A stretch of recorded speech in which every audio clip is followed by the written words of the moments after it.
Okay, so I've taken some time to try and tighten things up. Um, so the what you would have seen previously was the data that I had was laid out already broken up into the different kind of meta functions.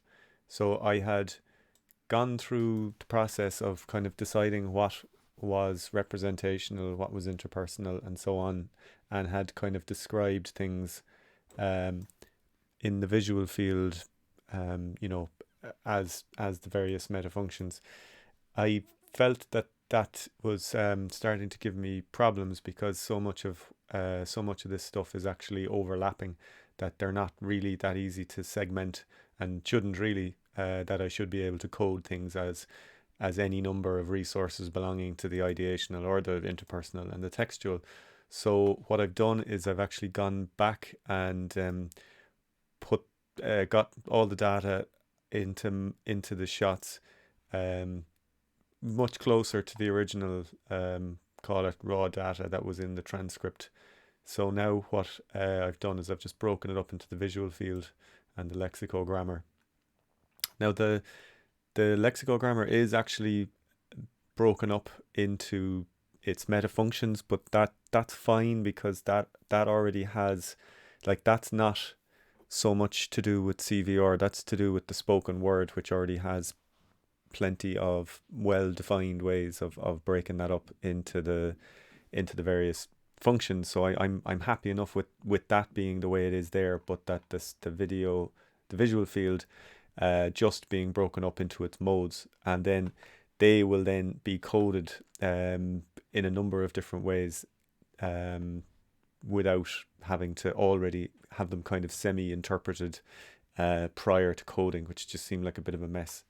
So that's the data. So the data, and I've just put in thumbnails there. They're not particularly valuable, but it's just nice to have a visual reference in front of me when I'm going through this.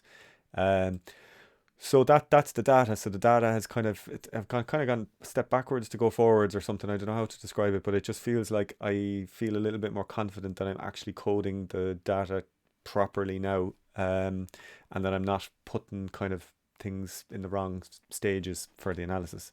Right. So in terms of the coding, then I've kind of just tightened that up as well, and the document that I've attached to the email gives a brief. I did a little bit more reading. I just tightened up the actual the methodology.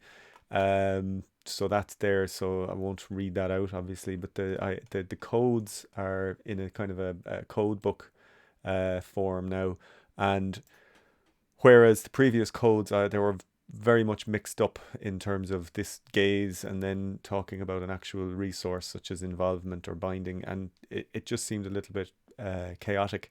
So the approach I'm going to take is I'm going to have um, the codes broken up into the interpersonal, representational, and compositional, textual, etc. But not talking about the actual modes, but talking about the actual resources being used that can be coded onto lots of different modes: gaze, movement, um, text, lexico, whatever.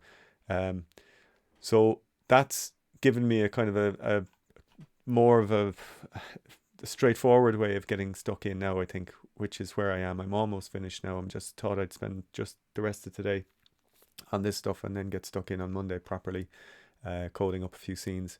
Now, this isn't going to be the only coding that's going to be used. So I imagine I'm also going to do some very like kind of just coding the now this kind of seems a little bit messy, but for example, spatial proxemic will be coded just as spatial proxemic as well, so that I can do kind of cross analysis of what resources are being used for what particular mode. So that's just giving it a way for me to use the software to analyze things quickly without having to go back in and see, okay, well, where was the spatial proxemic mode and what was used for it, and so on and so forth. Um, the next phase then will be, or sorry, in parallel, there's going to be a kind of a phase of going back and actually using kind of more open coding. There's an example here somewhere. Um,